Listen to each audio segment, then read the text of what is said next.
This Memorial Day weekend, we honor the fallen at America's Home for Racing.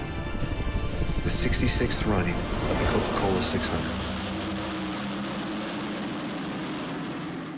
The individuals depicted have been arrested but not convicted at the time of story postings. This information does not infer or imply guilt of any actions or activity other than their arrest. We make no warranty or guarantee as to the accuracy of this data. This is the WHKY News. I'm Ralph Mangum. Welcome into today's crime report. 51-year-old Stephen Lamont Bailey of Statesville was arrested by Iredell County Sheriff's officers Monday on felony counts of trafficking fentanyl by possession and transport, possession with intent to sell or deliver fentanyl, M.D.M.A, alprazolam, and morphine, and maintaining a vehicle for the sale or use of a controlled substance, along with misdemeanor counts of possession of oxycodone, marijuana, and drug paraphernalia. He was arrested following a traffic stop at the intersection of Bailey Farm Road and Wilkesboro Highway due to a registration violation. The officer spoke with Bailey, who was the driver, and developed probable cause to search the vehicle. The search turned up about 22.5 dosage units of ecstasy, nearly 6 grams of fentanyl, 11 dosage units of alprazolam, 6 dosage units of morphine, 2 dosage units of oxycodone, and 20 grams of marijuana. Deputies also found paraphernalia.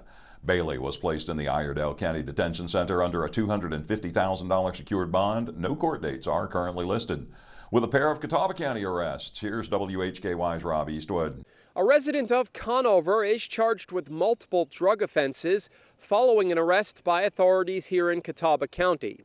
After being taken into custody, the suspect was placed in jail under no bond. 33-year-old Rebecca Nicole Bradley of West Poplar Street in Conover was arrested by Catawba County Sheriff's officers. She's charged with trafficking opium or heroin, felony conspiracy, felony maintaining a vehicle, dwelling, or place for controlled substance, and possession of drug paraphernalia. Bradley was placed in the Catawba County Detention Facility Tuesday morning under no bond as she awaited a district court date the same day. 18-year-old Xavier Jaree Wyatt of U.S. Highway 70 East in Catawba was arrested on Monday. He was charged by Newton police with breaking and entering to a motor vehicle with theft, felony possession of stolen goods, assault on a government official or employee, and resisting a public officer. Maiden police filed a charge of breaking and entering to a motor vehicle. Following the arrest, Wyatt was confined in the Catawba County Detention Facility under $5,000 bond. A district court date was scheduled on Monday. Reporting from Newton for WHKY News, I'm Rob Eastwood. Thanks, Rob. Arianna Mack has the details on an arrest following a vehicle pursuit in Lincoln County.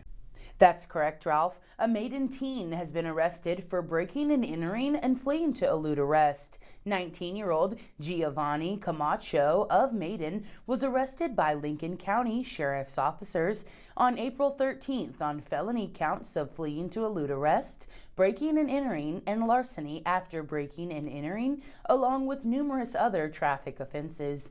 He was arrested in connection with an incident on April 2nd when deputies attempted to stop a vehicle after it left a Denver business at a high rate of speed. The driver fled from deputies, reaching speeds of more than 100 miles per hour. The driver lost control near Chase Drive on Highway 73 and crashed into a wooded area.